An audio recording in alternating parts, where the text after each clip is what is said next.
Hello students, welcome to life science class. आज हम लोग लाइफ साइंस में पढ़ेंगे एजेंट्स ऑफ पॉलिनेशन।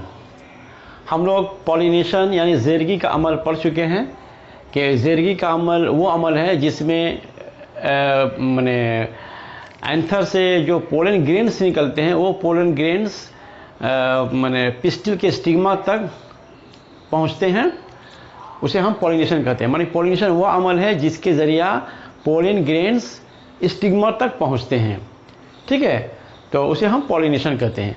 और पॉलिनेशन के दो किस्में थी, एक सेल्फ पॉलिनेशन और दूसरा था क्रॉस पॉलिनेशन। सेल्फ पॉलिनेशन में हमने ये पढ़ा था कि एक ही फूल के अंदर जो मेल और फीमेल रिप्रोडक्टिव जो ऑर्गन्स होते हैं यानी स्टामेन और पिस्टिल, तो स्टामेन से के मैंने ये कहा था मैंने एंथर से पोलन ग्रेन्स निकलकर उसी फूल के स्टिग्मा तक पहुंच जाते हैं। या एक ही पौधे के दो अलग अलग फूलों में एक फूल से पोलन ग्रेन्स निकलकर दूसरे फूल के उसी प्लांट के दूसरे फूल के स्टिग्मा तक पहुंच जाते हैं, तो उसे हम ये सेल्फ पॉलिनेशन कहते हैं। और क्रॉस पॉलिनेशन में था कि दो अलग अलग प्लांट होंगे, अलग अलग फूल होंगे, एक प्लांट के फूल का पोलन ग्रेन्स दूसरे प्लांट के फूल के स्टिग्मा तक पहुंचते हैं, ये था पॉलिनेशन। अब एजेंट्स ऑफ पॉलिनेशन, पॉलिनेशन जो है सेल्फ पॉलिनेशन में तो एजेंट्स की जरूरत नहीं पड़ती है, लेकिन जहाँ क्रॉस पॉलिनेशन होता है वहाँ पर एजेंट्स की जरूरत पड़ती है। माने किसके ज़रिए जो है पॉलिनेशन होगा, तो आमतौर पर जो है पॉलिनेशन होता है हवा के ज़रिए, पानी के ज़रिया, कीड़े मकोड़ों के ज़रिए और बर्ड्स के ज़रिए, तो ये एजेंट्स कहलाते हैं। माने ये इनके ज़रिया जो है ये माने एंथर के जो पोलन ग्रेन्स है इनके ज़रिया जो है स्टिग्मा तक पहुंचते हैं। तो ये जो वाटर हुआ, पानी हुआ, कीड़े मकोड़े हुए और ये चिड़िया हुआ, यही लोग जो है पोलन ग्रेन्स को स्टिग्मा तक पहुंचाने का काम करते हैं, इसीलिए हम इनको एजेंट्स ऑफ पॉलिनेशन कहते हैं। तो एजेंट्स ऑफ पॉलिनेशन का डिफिनेशन क्या हुआ कि वो अवामिल जिनके ज़रिया एक फूल के जरदाने यानी पोलन ग्रेन्स दूसरे फूल के स्टिग्मा तक पहुंचते हैं, तो उन्हें ज़ेरगी के एजेंट्स या एजेंट्स ऑफ पॉलिनेशन कहते हैं, ठीक है। तो हवा, पानी, कीड़े मकोड़े, परिंदे वगैरह क्या हुए, एजेंट्स ऑफ पॉलिनेशन। वो जानदार जो ज़ेरगी के एक फूल से जरदाने दूसरे फूल पर पहुंचे उन्हें पॉलिनेटर्स कहते हैं। और तो ये तो एजेंट्स कहते हैं, उसको हम लोग अंग्रेजी में पॉलिनेटर्स भी कहते हैं, POLLI, पॉलिनेटर्स, पॉलिनेटर्स, उसको हम पॉलिनेटर्स कहते हैं। अब हम एक एक करके पढ़ेंगे कि वाटर के जरिए पॉलिनेशन कैसे होता है, इसके क्या खसूसियात है, जैसे हवा से किस तरह से पॉलिनेशन होता है, चिड़ियों के जरिए कैसे होता है, कीड़ों मकोड़ों के जरिए कैसे होता है। आइए सबसे पहले पढ़ते हैं पॉलिनेशन बाय वाटर, माने पानी के जरिया ज़ेरगी का अमल। तो चूँकि पानी के जरिया होता है इसलिए ये माने आम फहम है कि ये जो है किस तरह के पौधे में होंगे, जो पानी के अंदर में जो पौधे पाए जाते हैं यानी एक्वेटिक प्लांट्स। इसकी मिसाल हैं हाइड्रिला, वैलीसेरिया और इलोडिया। ये जो है प्लांट्स है, इन प्लांट्स में जो है पानी के जरिया जो है ज़ेरगी का अमल होता है यानी पॉलिनेशन होता है।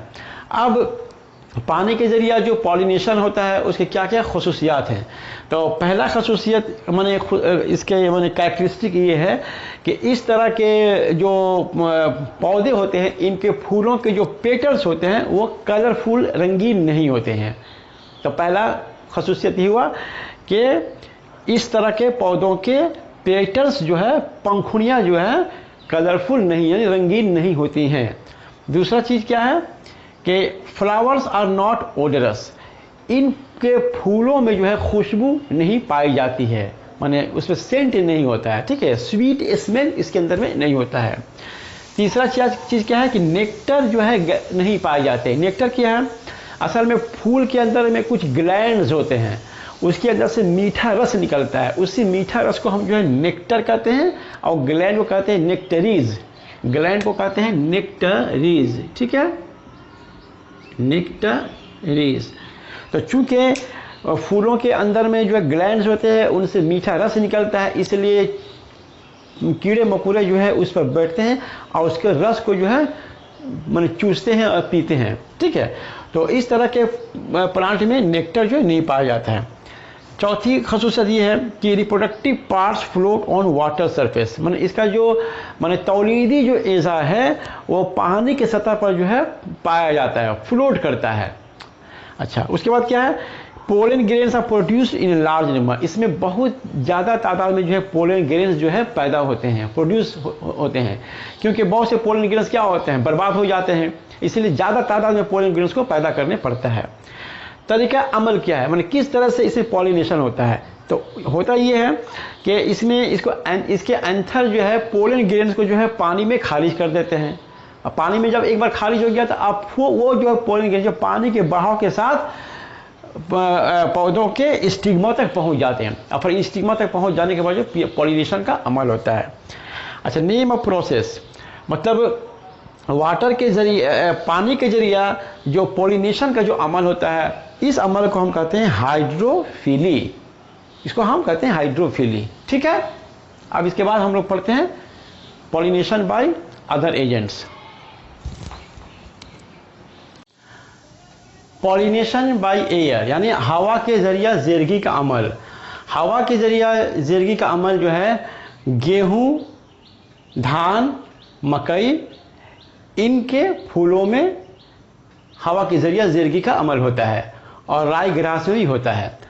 अब इसके क्या क्या खसूसियात हैं, तो इसमें भी वही खसूसियात है जो पॉलिनेशन बाय वाटर में था। इसके जो पेटल्स आर कलरलेस, यानी कि इसके जो पंखुड़ियाँ होती हैं उसमें भी जो है रंगीन नहीं होती, उसमें कोई कलर नहीं होता है। दूसरा क्या है कि इसमें भी जो है नेक्टर जो है नहीं पाए जाते हैं, माने मीठा रस जो है फूलों के अंदर जो मीठा रस होता है वो भी नहीं पाए जाते हैं। अच्छा, फूलों के अंदर कोई खुशबू नहीं होती है, और इसके फूल के जो एंथर्स जो होते हैं वो लंबे होते हैं और हवा में झूलते रहते हैं, ठीक है। ताकि हवा में झूलते रहते इसलिए कि ताकि जो है ना जब उसमें से पोलन ग्रेन्स निकले तो हवा के जरिए जो है माने उसका बहाव हो सके। इसका क्या तरीका है कि जब एंथर्स जब मैच्योर हो जाते हैं, जब पक जाते हैं, तो वो जो है ये माने एंथर जो है फट जाता है। फटने से क्या होता है, उसमें से बहुत कसीर तादाद में जो है पोलन ग्रेन्स जो है हवा में जो बिखर जाते हैं, और फिर उसके बाद हवा के बहाव के जरिए जो है वही पोलन ग्रेन्स जो है फूलों के स्टिग्मा तक पहुंच जाते हैं, और फिर ज़ेरगी का अमल शुरू हो जाता है। तो हवा के जरिए जो ज़ेरगी का जो अमल होता है, तो इस अमल को हम कहते हैं एनीमोफिली। तो ये था हवा के जरिए ज़ेरगी का अमल। पॉलिनेशन बाय इंसेक्ट्स यानी कीड़े मकोड़ों के जरिया ज़ेरगी का अमल।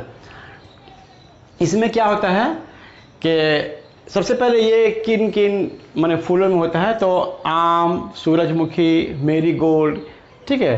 तो इस तरह के फूलों में कीड़े मकोड़ों के जरिए ज़ेरगी का अमल होता है। अब इसके क्या क्या खसूसियात हैं, तो इसके खसूसियात में एक नंबर है कि इसके फूल जो है बहुत ही रंगीन होते हैं। दूसरा है कि इसके अंदर में नेक्टर पाया जाता है, माने ये फूल जो है मीठा रस पैदा करते हैं, ठीक है। और इसके फ्लावर्स जो है बहुत ही जो है खुशबूदार होते हैं, उसमें महक होती है। और चौथा खसूसियत ये है कि इसके पोलन ग्रेन्स स्टिकी होते हैं, चिपचिपा होते हैं, और स्टिग्मा भी जो है चिपचिपा होता है, ठीक है। इसका क्या तरीका अमल है, इसमें क्या होता है, क्योंकि फूल बहुत ही रंगीन होते हैं, खूबसूरत होते हैं, और उसमें खुशबू भी होती है, इसलिए शहद की मक्खी या तितलियाँ वगैरह जो है माने इन फूलों की तरफ खींची हुई चली जाती है, और फिर जब इन फूलों के ऊपर जब बैठती है तो एंथर से पोलन ग्रेन्स जो है इसके पंख में जो है चिपक जाते हैं। फिर यही माने हनी बी या तितलियाँ जो है फिर उड़कर दूसरे फूल पर पहुंचती हैं, माने जब पहुंचते हैं तो उसके स्टिग्मा में जो है फिर यही जो है पोलन ग्रेन्स जो है वहाँ पहुंच जाता है। तो इस तरह से माने शहद की मक्खी या तितलियों के ज़रिया जो है एक फूल के जो है जरदाने यानी पोलन ग्रेन्स दूसरे फूलों के स्टिग्मा तक पहुंच जाते हैं, और फिर ये ज़ेरगी का अमल होता है। इस अमल को एंटोमोफिली कहते हैं, यानी कीड़े मकोड़ों के जरिया होने वाले ज़ेरगी के अमल को एंटोमोफिली कहते हैं। तो ये था पॉलिनेशन बाय इंसेक्ट्स यानी कीड़े मकोड़ों के जरिया ज़िंदगी का अमल। पॉलिनेशन बाय बर्ड्स यानी चिड़ियों के जरिया या परिंदों के जरिया ज़िंदगी का अमल। तो परिंदों के जरिया ज़िंदगी का अमल शिमूल, रेड सिल्क कॉटन के फूलों में होता है। अब इसकी क्या खसूसियात है? तो इनके भी जो फूल होते हैं वो बहुत ही खूबसूरत कलरफुल होते हैं, रंगीन होते हैं, ठीक है। और इनके भी फूलों में खुशबू पाई जाती है, महक होती है, और ये भी नेक्टर प्रोड्यूस करते हैं, यानी इनके भी फूलों में मीठा रस पाया जाता है। अब इसका क्या तरीका है कि परिंदे जैसे कि हमिंग बर्ड या सन बर्ड, ये भी रंगीन फूलों को देखकर जो है मतवज्जा होते हैं, और उन फूलों में जो मीठा रस पाया जाता है उन मीठा रस को पीने के लिए उन फूलों पर बैठते हैं। बस जैसे ही ये परिंदे उन फूलों पर बैठते हैं तो एंड पोलन ग्रेन्स जो है उनके चोंच में, मुंह में, डैना में क्या होता है, चिपक जाते हैं, ठीक है। फिर इसके बाद यही परिंदे जब उड़कर दूसरे फूलों तक पहुंचते हैं और उनके भी रंगीन कलरफुल पंखुड़ियों को देखकर मतवज्जा होते हैं, और उनके भी फूलों में जो नेक्टस पाया जाता है उसको भी पीने के लिए जब उन फूलों पर बैठते हैं तो उनके स्टिग्मा में जो है ये पोलन ग्रेन्स जो है पहुंच जाता है। तो इस तरह से एक फूल का जो एंथर्स है, एक फूल का जो पोलन ग्रेन्स है दूसरे फूल के स्टिग्मा तक पहुंच जाता है, और इस तरह से अमल होता है। परिंदों के जरिया होने वाले ज़िंदगी के अमल को हम कहते हैं ऑर्निथोफिली। तो इस तरह से आज हमने सबक में ये पढ़ा कि किस तरह से चिड़ियों, परिंदों, हवा, पानी और जो है तितली, जो है शहद की मक्खी वगैरह के ज़रिया ज़िंदगी का अमल होता है। अच्छा, ये जो खसूसियात है, खसूसियात में सिर्फ आप ये बात याद रखिएगा कि चिड़ियों के जरिया या परिंदों के जरिया, कीड़े मकोड़ों के जरिया जहाँ ज़िंदगी का अमल होता है वहाँ ये तीनों खसूसियात दोनों में पाए जाते हैं। यानी उनके फूल रंगीन होंगे, उनमें खुशबू भी होगी, महक भी होगी, और उनके अंदर जो है मीठा रस भी पैदा होता है। ये नहीं होने से क्या होगा, ना परिंदे मतवज्जा होंगे और ना ही जो कीड़े मकोड़े मतवज्जा होंगे। तो चूँकि कीड़े मकोड़े और परिंदों को मतवज्जा करना है, इसलिए अल्लाह ताला ने इनके फूलों को रंगीन बनाया, इसके फूलों में नेक्टर पैदा किया और इनके फूलों में खुशबू दी, ठीक है। तो ये परिंदों में और कीड़ों मकोड़ों में जब भी पॉलिनेशन होगा तो ये खसूसियात मुश्तरका हैं। लेकिन जो वाटर और विंड के जरिया होता है उनमें ये खसूसियात नहीं रखा गया है, क्योंकि उनके जो पोलन ग्रेन्स है वो हवा के झोंका से या पानी में जो फूल पाए जाते हैं वहाँ पानी के बहाव के साथ ही जो है वो जो है दूसरे फूलों के स्टिग्मा तक पहुँच जाते हैं। तो ये था माने एजेंट्स ऑफ पॉलिनेशन के बारे में। हम उम्मीद करते हैं कि आज का लेसन आपको समझ में आया होगा। Thank you very much.